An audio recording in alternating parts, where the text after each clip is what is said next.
to another episode of Food Groups. I'm your host, Wendy Foncette, and it's always such an honor to be standing next to Chef Selwyn Wickham. Amazing chef. Why do you like to leave out that word? I'll leave that for you. Okay, amazing Chef Selwyn Wickham. You know, Selwyn, I want to tell you, you have an admirer, so I want to say hello to Cheryl Ann Gomes, who have been always asking for you. And then we had 15 people writing in for the secret recipe, the secret ingredient. All right. And so you got those ingredients. Keep your emails coming in, keep your comments coming in, let us know what you want to cook right here on Food Groups. It looks like it's real fancy and all that, real easy. And if I could do it, you could do it. That's right. So today we're going to do braised chicken in a tomato sauce. That's right. That's like baked chicken, right? No, it's not big. Braised is actually one of the cooking methods where you actually start on the stove and you end up in the oven. So we're going to first start by searing the chicken. Searing simply means putting it in a hot pan so that the surface of the chicken can get nice and brown on all sides. Then we're going to remove it from there, put it on a tray, make a nice braising sauce, throw that sauce onto the chicken and stick it in the oven until it's done. Oh good, sounding like fanciness. So let's start one time. So we have chicken there. This is any seasoning on the chicken, any? Well, you can marinate the chicken overnight, or you can leave it for at least 2 hours. So we're just going to use today some garlic, chives, celery, salt and pepper. But if you like other herbs, you can use the other herbs in the chicken. But be very, very careful not to put too much, because too much is going to give it a kind of bitter finish. You don't want it to be bitter, and too much in terms of variety as well may actually cover the taste of the chicken. Yeah, you don't want to lose the flavor of the main ingredient, which is the chicken. So just enough to give it a nice accent, and that's all we need together for that. A nice accent, okay? Trinis like to season food too much. We overdo it. Correct. So so we have our chicken. What part of the chicken is that? Oh, that's leg and thigh. Well, we have both leg and thigh and breast. What I did, I boned it, and whenever you bone your pieces of meat, what actually happens, because the bone is not in there, it cooks much faster. Oh, okay. So you bone it already. That's right. All right, let's go. Okay, so we're going to start off by marinating the chicken. And once it's marinated, we're going to just leave it there to sit for a little while. And then we're going to be working it into the salt pan. Then we're going to put it in the oven. All right. So for those who don't know, so marinating the chicken means what? Because I see it have a little something in there. What does that mean? It's a little juices, some of the little juices from the chicken itself. There's nothing else in there. Oh, okay. Right, so we're not going to do that. So you would probably just need about 2 tablespoons of combined mixture of the chives, the celery, and the onions, and the garlic. Right. God, garlic is a winner, eh? Garlic is a winner. Every time. Winner. And enough so salt. Let's see. Yeah. Right. Just enough salt. I want them to see what's not going too on much. There. Right, just a touch of salt. And a little bit of pepper. Right.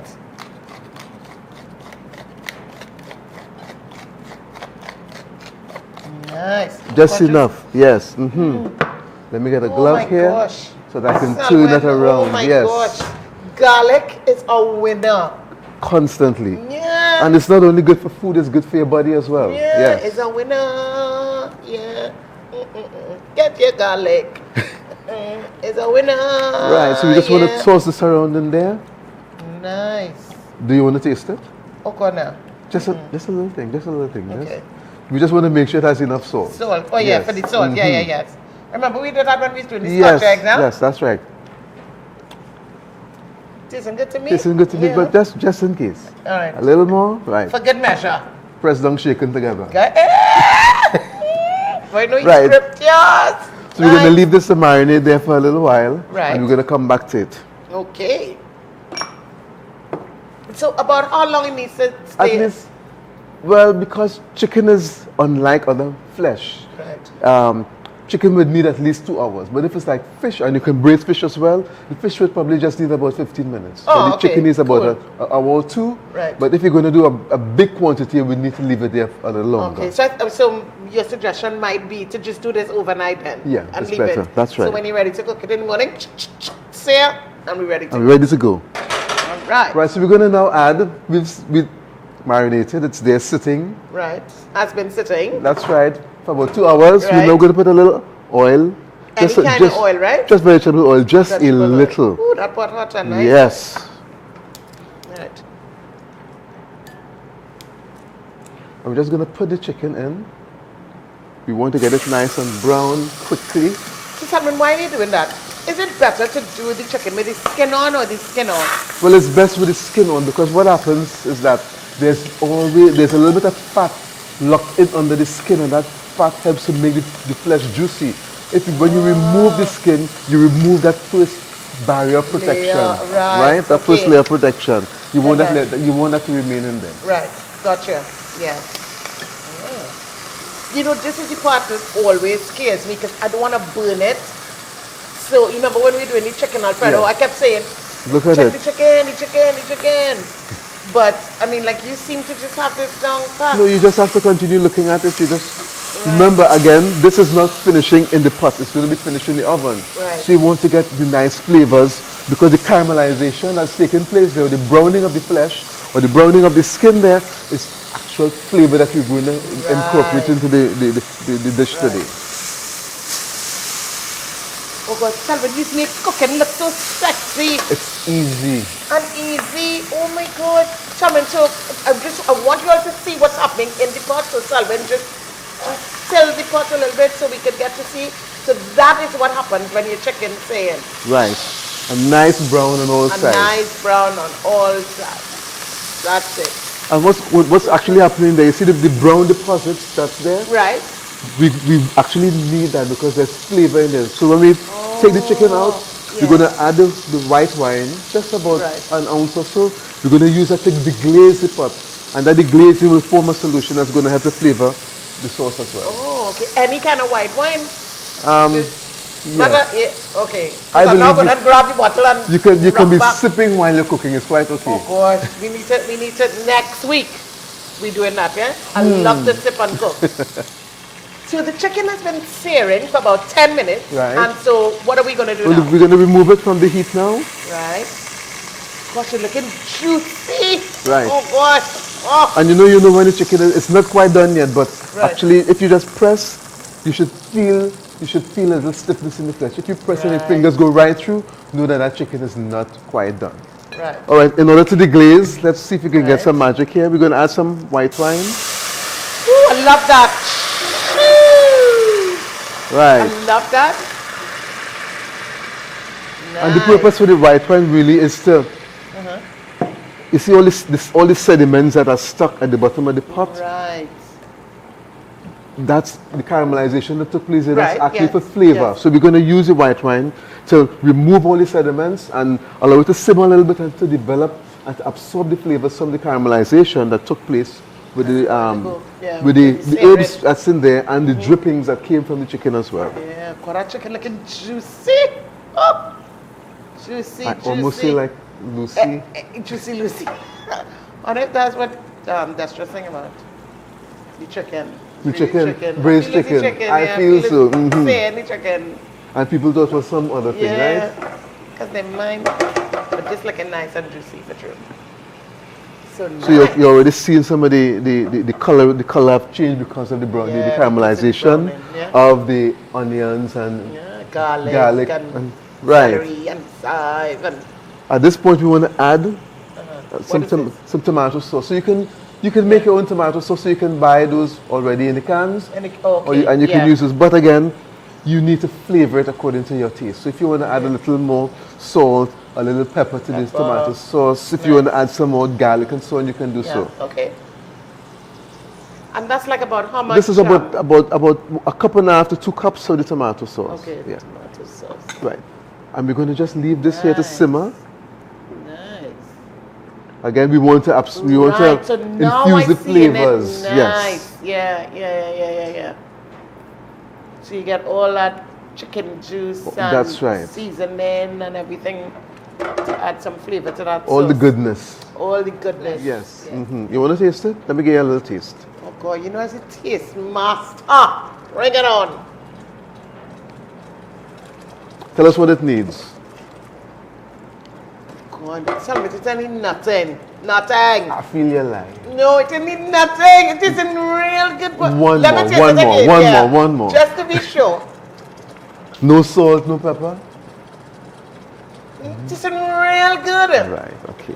It really And tastes part of good. that is from the drippings from the Oh chicken. my gosh. As well as the caramelization or the And I burning guess the of wine and the right, everything make it. the celery and the chive and the garlic. And you know, this is a simple dish that you could just whip up really quickly. You come home from a hard day at work and there's traffic and you're tired.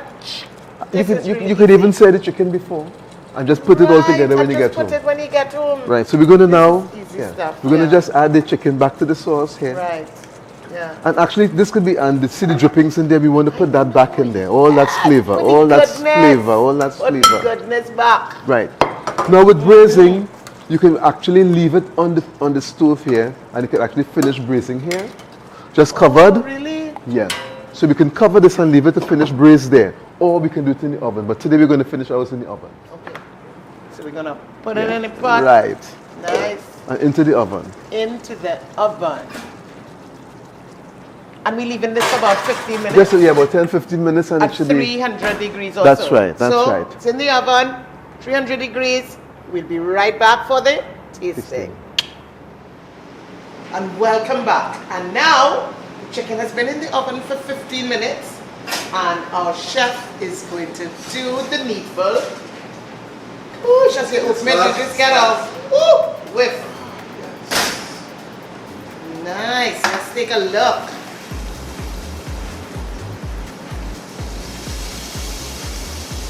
Nice. Again, the sizzle, and listen, that smell. Right, so remember, Ready to eat. once you take your pots out, you need to be very careful when you're removing the pots from the oven. You don't want it to Yeah, like, the heat. just want to get a little sauce to put on the plate. Nice.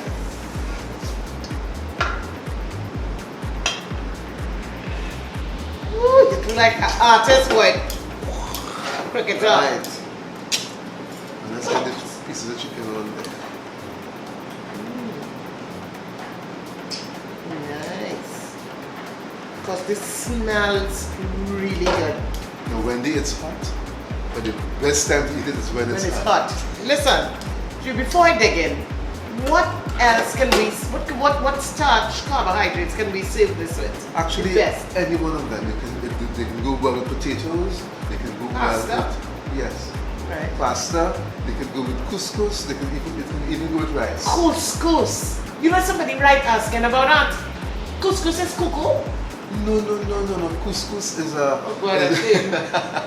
It's similar, but it's not the same. Cuckoo comes from corn, which is milled to this fine granule. Right. But couscous is similar to flour. It's made from a durum wheat, but it's made like a pasta, not like flour, and not like a grain. We have to make that. We have to do couscous. Yes. See, somebody asked about that, and I say, look at them. They don't know it's cuckoo. Talk about couscous. Couscous. I apologize. All right, so this is saying we can serve with almost anything. That's right. Just a feeling some nice small potatoes. Some rice, some new potatoes. Right. Beautiful. Get your knife and fork now. You You know gotta- what the viewers say? I always ready to dig in. That's okay. No, so that's let's all right. dig in together. Let's So dig in put a little together. pepper on there for you. Let's dig in Right. together. Selwyn, let Together. us dig in together. Just you and I. Sing a song for me. Just you and I. Just you and I. Sharing chicken. There we go. together. Sharing chicken. It was nice and soft, boy. Right, and that's because It's moist, Yes. moist. Now this is hot. You see, and it's steam. Steamy. a little sauce. Steamy. Cheers. Cheers. Cheers. Gosh, I hope I ain't doing my tongue, eh? Gosh.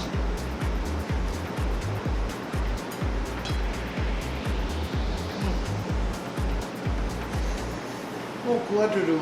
Oh, God. Yes, wait for it. Oh, my gosh. Lovely. This is really nice. This is, oh, my gosh. Just a little pepper. Yeah, if you like pepper, yes. But I'm not a pepper person, but this is, chicken is so juicy. Tender. Did you remember we locked the juices in when we seared it? Then it was finished in the oven, and additionally, because of the acids from the tomato, it would have broken down the flesh of the meat. So this is our braised chicken. Very simple, quick and easy. right here, like I say all the time, on Fruit Loops. Chef Selwyn, you're a genius. See you next time. Cheers.